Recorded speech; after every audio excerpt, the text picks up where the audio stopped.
तुम्ही सुद्धा वाहतूक नियम तोडता का? तुमचा सुद्धा दंड थकीत आहे का? मग हा व्हिडिओ तुमच्यासाठी. पण त्याआधी चॅनलला फॉलो केलं नसेल तर आधी फर्स्ट महाराष्ट्र या चॅनलला फॉलो करा. पुणेकरांनो, आत्ताच सावध व्हा आणि थकीत दंड भरा, नाहीतर तुमचा देखील ड्रायव्हिंग लायसन्स होऊ शकतं रद्द.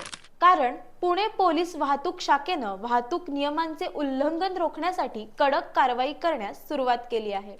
पुणे शहर वाहतूक विभागानं थकीत ई-चलन वसुलीसाठी मोठी मोहीम उघडली आहे. शहरात तब्बल 19 लाख चलनांचा 410 कोटी रुपयांचा दंड प्रलंबित असून तो वसूल करण्यासाठी 26 फेब्रुवारी ते 1 मार्च या कालावधीत ही विशेष मोहीम राबवली जात आहे. वाहतूक पोलीस उपायुक्त हिम्मत जाधव यांनी स्पष्ट केले आहे की ज्यांना MHPECG या अधिकृत कोडवरून नोटीस मिळाली आहे त्यांनी 30 दिवसांच्या आत आता दंड भरणे अनिवार्य आहे. अन्यथा संबंधितांचे ड्रायव्हिंग लायसन्स रद्द करण्याचा प्रस्ताव RTO कडे दिला जाणार आहे.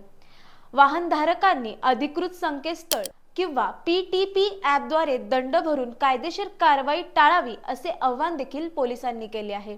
पुण्यातील अशाच नवनवीन अपडेटसाठी पाहत रहा फर्स्ट महाराष्ट्र, सर्वप्रथम सर्वांसाठी.